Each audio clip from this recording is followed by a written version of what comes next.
se recuerda muy claramente que existen dos tipos de diabetes. Existe la diabetes tipo 1 y existe la diabetes tipo 2. En la diabetes tipo 1 el tratamiento, pues se acuerdan que el nombre de la diabetes tipo 1 es diabetes mellitus insulino dependiente. Entonces pues el nombre me está diciendo con qué se va a manejar. Se van a manejar con insulinas. Los compañeros que hicieron el trabajo de insulina recordarán que existen varios tipos de insulina. O sea, el único tratamiento acá es sí o sí insulina, no hay de otra, ¿cierto? Entonces, ¿en qué casos hacemos insulinoterapia? Primero, cuando sabemos que el paciente es diabético tipo 1. Segundo, si la paciente es diabética y queda en embarazo, imaginémonos, sospechemos que la paciente diabética es tipo 2. Durante el embarazo a esa paciente se le maneja como si fuera diabética tipo 1. ¿Sí? O sea, es decir, que durante el embarazo se le suspenden los hipoglicemiantes orales que vamos a ver ahorita y se le dan insulina mientras se pasa todo el embarazo. Lo mismo sucede con ese paciente diabético tipo 2 que de pronto tiene una infección severa y amerita hospitalización. Durante el tiempo instancia hospitalaria del paciente se le suspende la insulinoterapia, se le suspenden los hipoglicemiantes orales y se le maneja como si fuera tipo 1, o sea, con insulina. Y la tercera, en aquel paciente que es siendo diabético tipo 2 y lo van a operar, días previos a la cirugía, entonces se le empieza a manejar, se le suspende los hipoglicemiantes orales y se le inicia tratamiento con insulina. Durante el pre, trans y posoperatorio se le sigue manejando con insulina. ¿Hasta cuándo? Hasta que el paciente se le dé de alta. Y una vez que ya el paciente que se operó se le manda para la casa, se le vuelve a comenzar su tratamiento con hipoglicemiantes orales. ¿Dónde más se da insulinoterapia? Cuando el paciente tiene alguna de las complicaciones agudas de la diabetes, como por ejemplo el coma diabético, como la cetocidosis diabética, ¿cierto? Que necesitamos bajarle, que son pacienticos que llegan con niveles de glucosa 300, 400 o inclusive hasta más. Yo necesito bajar muy rápido esa glucosa para evitar que el paciente me le dé una ACV, ¿cierto? O un coma. Entonces le ponemos insulina. La insulina, entonces, se debe iniciar en dosis entre 10 y 20 unidades por día. ¿De qué depende si inicio con 10 o de qué depende si inicio con 20? De los niveles de glicemia. Si el pacientico tiene una glucosa de 250, 280, pues lo iniciamos con 10 unidades. Pero si ya por ahí está por encimita de 300 o más, entonces nos toca iniciarles con 20 unidades. Esas 20 unidades son monoterapia, son monodosis. Es decir, se deben aplicar en la mañana en ayunas. Apenas el paciente se levanta, inmediatamente se aplica la insulina, ¿cierto? Ok. Ese paciente, lo que son las dosis o lo que son los tratamientos antihipertensivos, los tratamientos para cardiopatías, fallas cardíacas, ¿cierto? Y diabetes, no podemos estandarizar la dosis, es decir, no podemos decir que a todos los pacientes diabéticos se le da 20 unidades de insulina. No, porque eso depende de la glicemia del paciente, eso depende, en el caso de la hipertensión, el medicamento, depende de las cifras que esté manejando el paciente. Entonces yo tengo que estandarizarla, estandarizar la dosis de ese paciente. ¿Cómo se la estandarizo? Bueno, inicié con 10 o con 20 unidades y a ese paciente le voy a estar haciendo controles de glicemia. Entonces el paciente se hace glucosuria y se debe hacer cada quinto día una glicemia en ayuda y llevarle el resultado al médico a la semana. Y dependiendo los niveles, entonces se va aumentando, dependiendo cómo salgan los resultados, ¿cierto? De la glucosa y de la glucosuria, entonces, de la glucosa y de la glucosuria, entonces voy aumentando los niveles o voy aumentando las dosis de insulina. ¿Cuánto aumento? 10 unidades, ¿cierto? ¿Hasta cuándo? Entonces lo hago, o hasta que la glucosuria del paciente quede en 2 cruces o la glicemia esté entre 120 y 130 miligramos por decilitro. Y decimos que esa es la dosis del paciente. Si en la medida que yo voy subiendo la dosis, llegué a 60 unidades o más, pues llegué a 60 unidades, ¿cierto? O de pronto más, entonces ya la dosis después de 60 unidades no es monodosis, sino que la tengo que fraccionar en 2 dosis, ¿cierto? Entonces los 2/3 iniciales de la dosis total se los aplica en la mañana y el tercio restante se los aplica por la noche antes de acostarse.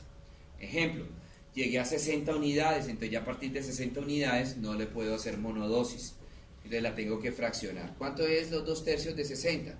6 por 2, 120, dividido entre 3, 40. Entonces ese paciente en la mañana se debe aplicar 40 unidades de insulina y en la noche se aplican las unidades de insulina restantes, es decir, las 20 unidades de insulina restantes. ¿Listo? Existen varios tipos de insulina. Existen unas insulinas de acción rápida, existen unas insulinas de acción lenta o semirápida y unas de acción lenta. ¿De qué depende? De los niveles de insulina del paciente y qué es lo que yo estoy buscando en el paciente.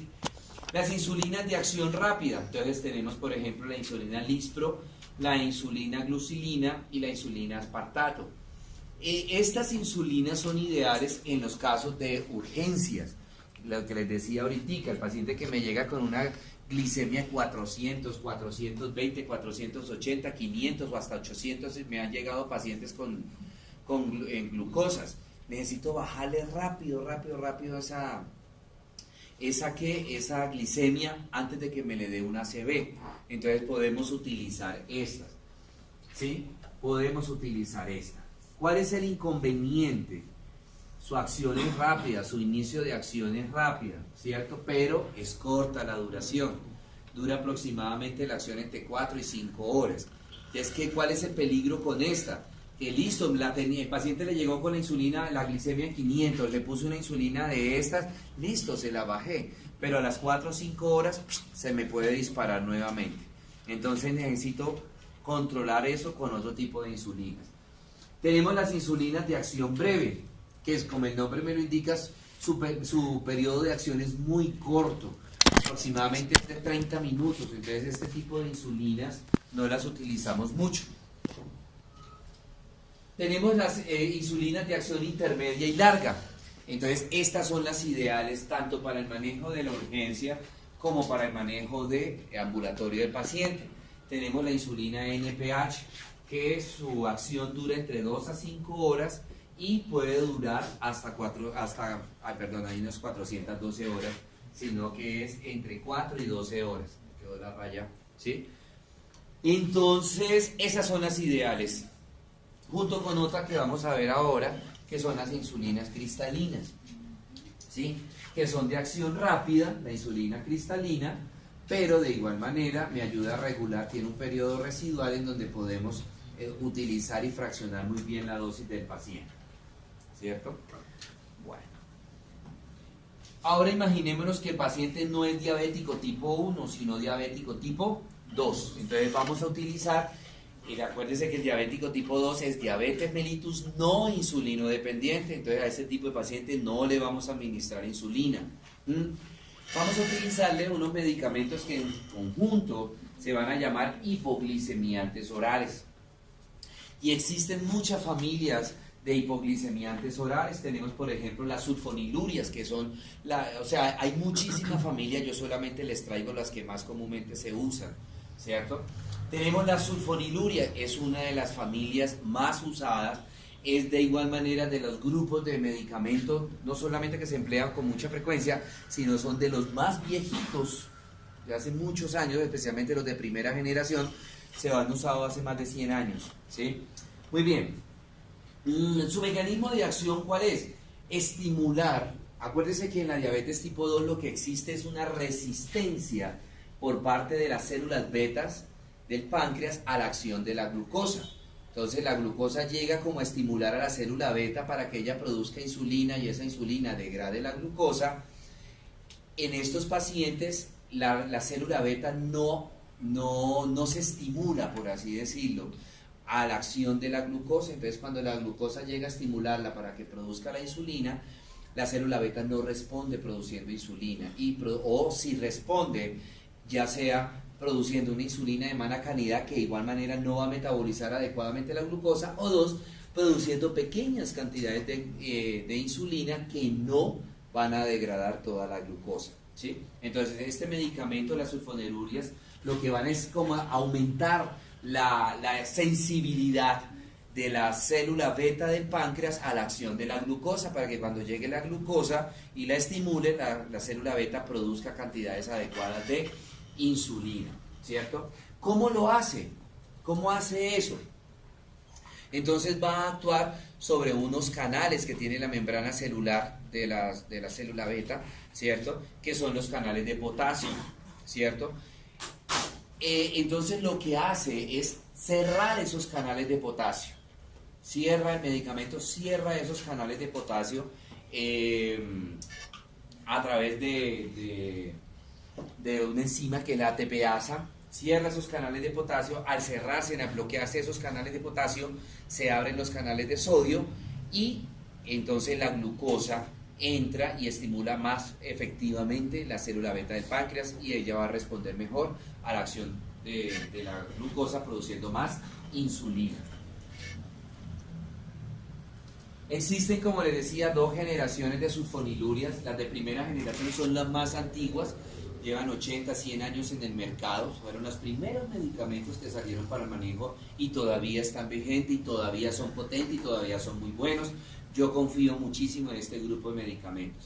Tenemos la tolbutamida, la clorpropamida y la tolazamida, ¿sí? Los de segunda generación también se usan, también son igual de viejos, un poquitico más jovencitos, por ahí como 5 años más jóvenes. No tienen 100 sino 95 años más o menos, o 75 años, dependiendo cuál sea el medicamento. Estos también están vigentes, son muy potentes, son muy efectivos, ¿sí? Y tienen una gran bondad. Ambos, los de primera y segunda generación, que son muy económicos y son muy potentes. Entonces por eso también eso lo hace muy atractivo para el pozo, ¿sí? Que son baratos, bueno, bonito y barato, ¿sí? Entonces tenemos la glibenclamida, la gliclazida, la glipizida, la glimepirida, ¿sí?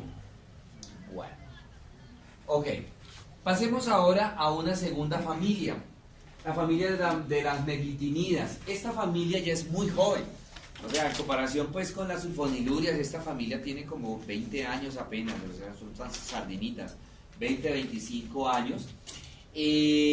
Aquí anteriormente estaba metida dos medicamentos, ¿sí?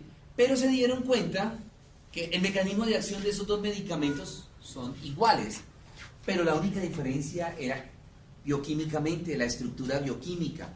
Y entonces por eso inicialmente dentro del grupo de las meglitinidas estaba la repaglinida y la otra que vamos a ver ahorita, pero el mecanismo de acción es el mismo, pero bioquímicamente tienen un radical aromático diferente y por eso la sacaron.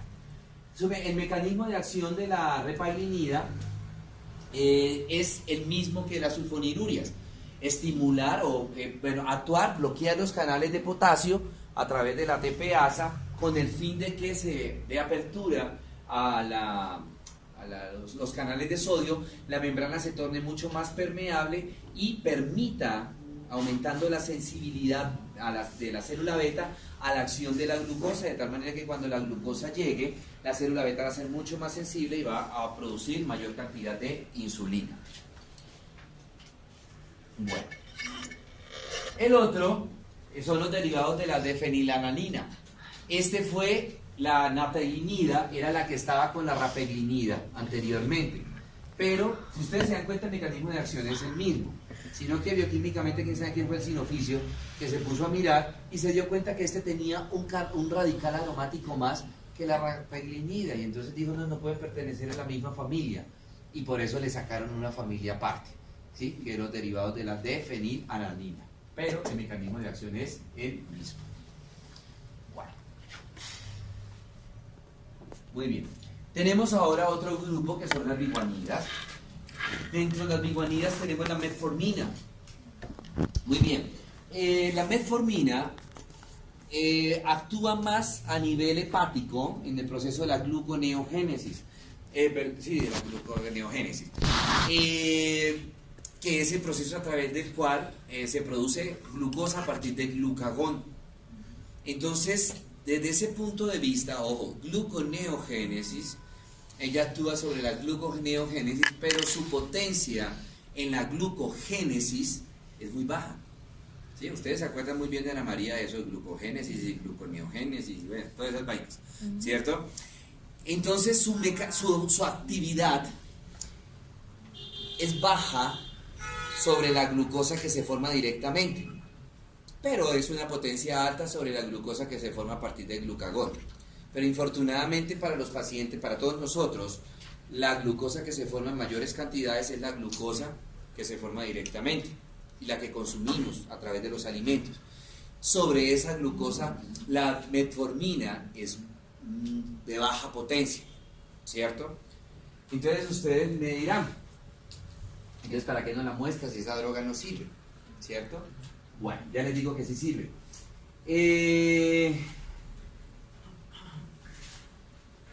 Se ha visto que este medicamento, además de actuar sobre la glucosa que se forma indirectamente a partir del glucagón, es decir, de la gluconeogénesis, ella potencia a otro fármaco que se emplee para manejar la glucosa que se formó directamente.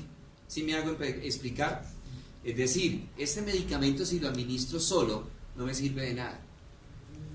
Pero si a un paciente diabético tipo 1 que se esté administrando insulina, o a un paciente diabético tipo 2 que esté tomando cualquiera de los medicamentos que hemos visto y que vamos a ver ahorita, le agrego la metformina, aquí suceden dos cosas. Los dos medicamentos, la metformina hace que se potencialicen los dos medicamentos, la insulina o el hipoglicemiante oral más la metformina. ¿Y esto qué trae como consecuencia? Que, uno, se va a controlar mucho más fácilmente la glucosa del paciente. Voy a degradar mucho más fácilmente la glucosa del paciente. Y dos, como ya dos medicamentos se potencializaron, ¿cierto? Entonces ya no voy a necesitar esa dosis tan alta que estaba manejando yo del medicamento base primario, llámese insulina o llámese hipoglicemiante oral. Y entonces eso se traduce en que yo reduzco la dosis de ese medicamento base primario. Entonces, por decir un ejemplo, si el pacientico se estaba utilizando insulina 80 unidades y ahora yo le agrego metformina, muy seguramente le voy a bajar la dosis de la insulina. ¿A cuánto? Bueno, no sé, 60, 40, 30, 20, 50, pero le bajo la dosis de insulina. O si estaba tomando, vamos a ver algo de los que ustedes ya vieron ahorita, una sulfoniluria, la glibenclamida, el Euglucón 5, se estaba tomando 2 pastillitas al día de Euglucón 5, ahora con la metformina se va a tomar solo una pastillita de Euglucón 5. ¿Y esto qué trae como consecuencia? Que este medicamento, la metformina, hace que el otro medicamento, pues además de que ya les decía que los potencialistas sean más hepatoprotectores, ¿sí? Más hepatoprotectores, van a disminuir la toxicidad del medicamento de base primario y entonces el hígado no va a sufrir tanto, ¿sí? Por eso todavía está vigente este medicamento y es muy bueno, es buenísimo. Ustedes ya conocen este medicamento. Yo sé que lo conocen, porque hubo un boom hace unos meses atrás que se usaba la metformina para adelgazar. ¿Sí? Ah, no. Para adelgazar. Creo que no.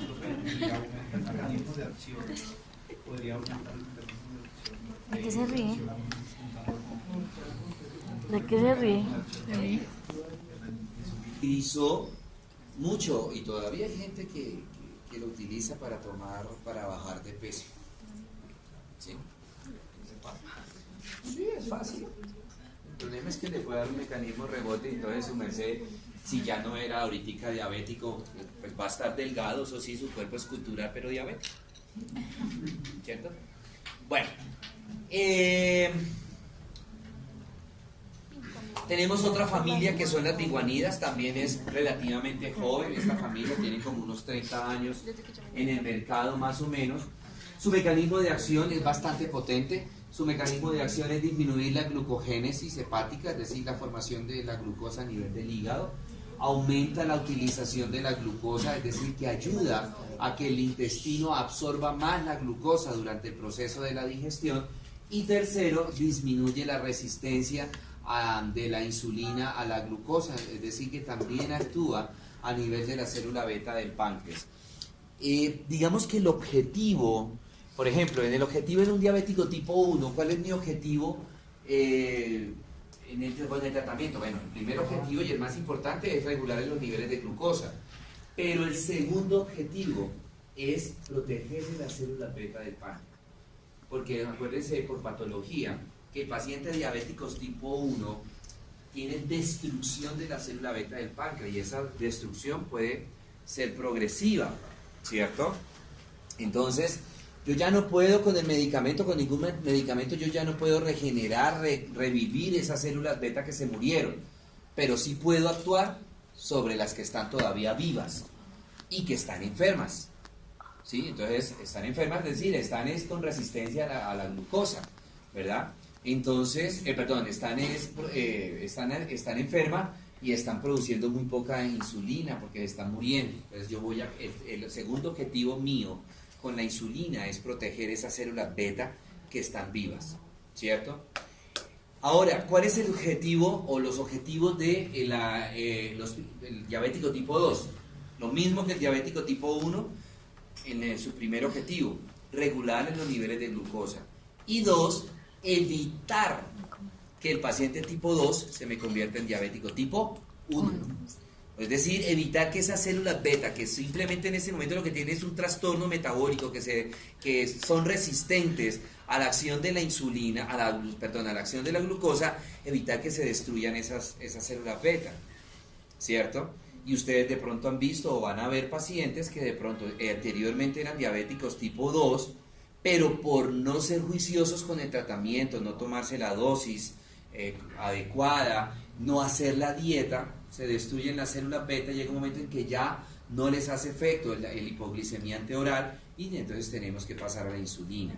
Quizás de los pacientes más difíciles de las enfermedades crónicas, el paciente más difícil para el tratamiento es el diabético. El hipertenso se aguanta comer bajito en azúcar, comer sin sal o comer bajito en sal, pero el diabético no se aguanta. Y esconden dulces, se vuelven como chinos chiquitos. Esconden dulces hasta en los lugares más inesperados. A mí me han llegado pacientes diciéndome, yo se los contaba a ustedes en patología, en las materas, en la cisterna del inodoro. Es racos para ingeniársela, ¿cierto? Por allá en los closets se encaraman, hijo de madre vida, para allá que la pobre vieja no los encuentre, ¿cierto? Allá esconden, o sea, son muy difíciles y uno ve en la consulta que el hipertenso es juicioso en la dieta. ¿Sí? Es juicioso en la dieta. ¿Usted está comiendo sin sal? Sí, sí. Pero el diabético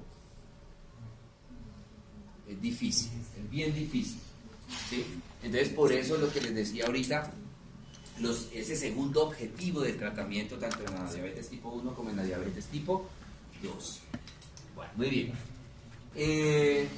Tenemos otro grupo que es el de la tioceladinonas, ¿sí? Que es un grupo también joven, que es un grupo, más o menos tienen en el mercado como 15 años, donde tenemos la pioglitazona y la rosuglitazona, los medicamentos. Son medicamentos muy potentes, están en el POS, todos los medicamentos que yo les traigo están en el POS, ¿cierto? Disminuyen la resistencia a la insulina, o sea, actúan sobre la célula beta del páncreas para mejorar la sensibilidad de esa célula beta, de tal manera que cuando llegue la glucosa, esa célula beta responda produciendo, 1, cantidades adecuadas de insulina, y 2, que la insulina sea de buena calidad y que sea capaz de degradar la glucosa. ¿Sí? Muy bien. Ok. Otra familia, tenemos los inhibidores de la glucosidasa alfa. También es una familia viejita, no es tan vieja, tiene más o menos unos 20, 25 años. En donde tenemos la carbosa, que fue el primer medicamento que salió y duró solito muchos años. Y ahorita salió uno nuevo, el miglitol, salió hace como 10 años. ¿Sí? Anteriormente solo estaba la acarbosa. Como el nombre me lo indica, es un inhibidor de la glucosidasa alfa, ¿cierto? ¿Qué hace la glucosidasa alfa? Normalmente, ¿qué hace la glucosidasa alfa en nuestro cuerpo? Ella tiene dos mecanismos de acción. Durante el proceso de la digestión, cuando los alimentos pasan, cuando el quimo pasa al duodeno para terminar el proceso de la digestión y convertirse en kilo, y ya el kilo pasa al yeyuno para iniciar el proceso de la absorción de todos los nutrientes, ¿cierto?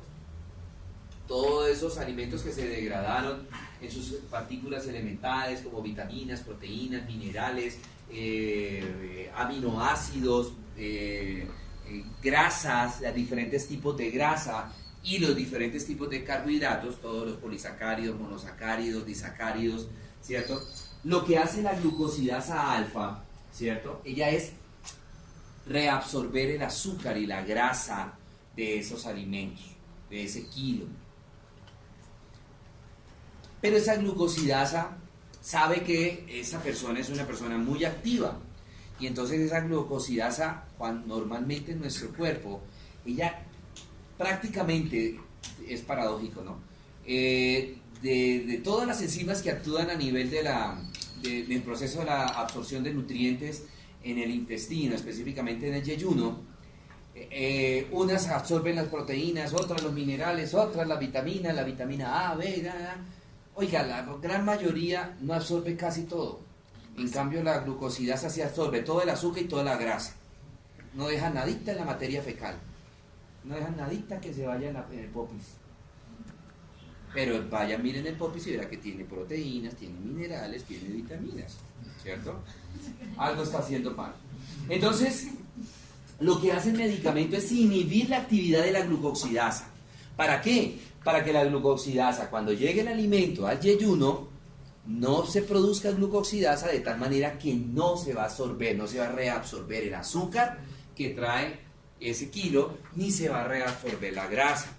¿Por qué? Porque acuérdense que por el proceso de gluconeogénesis, la grasa se convierte en azúcar. Por el proceso de gluconeogénesis, la grasa se convierte en glucagón y el glucagón en azúcar, ¿sí? Y carbohidratos, ¿verdad? Polisacáridos. Ese es el mecanismo de acción de él. Este medicamento, como le estoy diciendo, que su función específica actúa en el momento de la digestión, no en cualquier momento. La desventaja de este medicamento es que no se puede administrar preprandial, es decir, no se puede administrar en ayunas, porque, ¿qué grasa va a haber en ayunas o qué carbohidrato va a haber en ayunas en el yeyuno? Entonces, este medicamento tiene el gran inconveniente que solamente se puede administrar posterior a la ingesta de alimentos, ¿sí? Del desayuno, del almuerzo, de la comida, ¿verdad? Ese es y porque yo les digo, y ustedes pueden decir, pero bueno, ¿y por qué es problema, profe? Pues que se la tome después del desayuno, del almuerzo y de la comida, ¿cierto? O del desayuno y del almuerzo, bueno, dependiendo de los niveles de glucosa. El problema es que, acuérdense que uno en las mañanas tiene un ritmo circadiano y los niveles de glucosa más altos están en ayunas. Por eso es que a ustedes les mandan, a todos nosotros nos mandan a tomar niveles de glicemia en ayunas. Y la producción exagerada de azúcar comienza a las 3 de la mañana. ¿Sí? De 3 a 6 de la mañana es el periodo de mayor producción de glucosa, ¿verdad? Entonces, por eso no se puede, digamos que no se utiliza mucho el medicamento para eso. Muy bien, tenemos otros medicamentos recientes, como son los inhibidores de la DPCL4, que está la sitagliptina y la vidagliptina. Ellos lo que hacen es inhibir una enzima específica, que es la dipeptidil 4, ¿cierto? Esa dipeptidil 4, normalmente les voy a hablar lo que hace es, ¿qué hace? También lo que hace es, pero esta enzima, la dipeptidil 4, es estimular la producción de una enzima que se llama las incretinas, ¿cierto? Y las incretinas lo que hacen es como bloquear la actividad de las células beta del páncreas. No, estoy hablando normalmente, lo que ocurre para que después entendamos el mecanismo de acción del medicamento, ¿cierto? Entonces, nosotros, el cuerpo me produce la dipeptidil 4, esa dipeptidil 4 me estimula la producción de unas enzimas que se llaman las incretinas, y esas incretinas van a actuar sobre la célula beta del páncreas para regular la actividad de la célula beta del páncreas en todos nosotros, cuando gracias a Dios digamos que todos estamos bien, que no tenemos diabetes, ¿sí? Y entonces, ¿para qué? Pues para evitar también que la célula beta del páncreas produzca muchísimas, pues, ante cualquier medio migajita de dulce que comamos, ¿cierto? Inmediatamente el páncreas produzca mucha insulina y me degrade toda la glucosa, y entonces el paciente va a andar con los niveles de glucosa por el piso y vienen las hipoglicemias, ¿cierto? Entonces tan malo es que la célula beta del páncreas no reaccione a la glucosa, como tan malo es que la célula beta reaccione ante el menor estímulo de glucosa. Entonces lo que hacen las incretinas es regular, hombre, ya se produjo mucha insulina, ya se degradó glucosa, pero es que esta persona necesita glucosa en su cuerpo, porque las células necesitan glucosa para su metabolismo celular, para energía, ¿cierto? Entonces, las incretinas inmediatamente, cuando ven que ya la célula beta ha producido mucha insulina, las incretinas bloquean a la célula beta, para que la célula beta no siga produciendo tanta insulina y no degrade glucosa, y esa glucosa se quede en nuestro cuerpo, ¿verdad? Porque la necesitamos, ¿cierto? Pero como en estos pacientes la célula beta está toda desconchinflada, ¿cierto? No está reaccionando, entonces no hay quien regule la producción de insulina de tal manera que los niveles de glucosa van a estar altos. Entonces lo que hace este medicamento es bloquear la dipeptidil 4 para que no se produzcan las incretinas. Si no se producen las incretinas, entonces digamos que la célula beta empieza por sí misma a producir insulina, pero no hay nadie quien la pare, ¿cierto? Es muy potente, por lo que les acabo de explicar el mecanismo de acción, es muy potente. Entonces con este medicamento hay que irle regulando muy lentamente la dosis al paciente, porque si yo le doy una dosis alta, entonces lo bajo de hiper a hipo, ¿sí? Entonces son los pacientes que por rondún les dio el mareo, les dio yello ahí, ¿sí? Al mediodía o 9, 10, 11 de la mañana, dependiendo de la dosis que yo le haya dado. Entonces, y con este medicamento sí toca tener mucho cuidadito para la insulina, pero es muy bueno. Otros son los miméticos de las incretinas. El mecanismo de acción es el mismo que acabamos de ver, ¿sí? Simplemente que ella no me va a bloquear no va a actuar sobre un precursor que se llamaba la dipeptidil 4, sino que actúa directamente sobre las incretinas. La anterior era tenían que actuar primero bloqueando la dipeptidil 4, ¿cierto? En este no. Aquí es directamente actúa directamente en el sitio donde se están produciendo las incretinas. Este grupo de fármacos es reciente, tienen como 5 años en el mercado nada más. Están en el POS, pero no lo puede manejar este grupo de fármacos, y el anterior.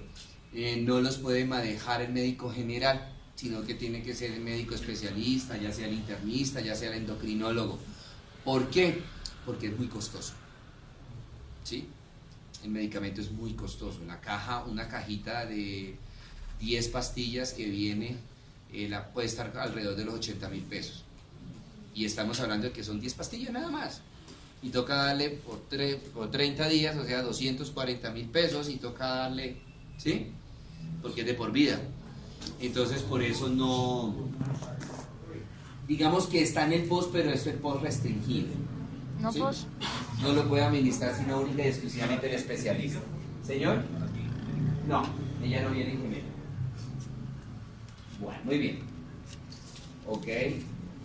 Bueno, ¿ustedes se acuerdan de esos? ¿Cuáles eran las complicaciones agudas y cuáles eran las complicaciones crónicas de la diabetes? Y pues digamos que esas son las agudas que me pueden matar al paciente, o me pueden ocasionar que el paciente haga una ACV y que el paciente quede con secuelas, ¿cierto? Algunas irreversibles, pero principalmente aquí es donde tenemos que actuar con las insulinas, para salvarle la vida rápida al paciente y tratar de que el paciente de repente no nos quede con secuelas irreversibles, ¿cierto? Bueno, muy bien, perdón, voy a encender la luz.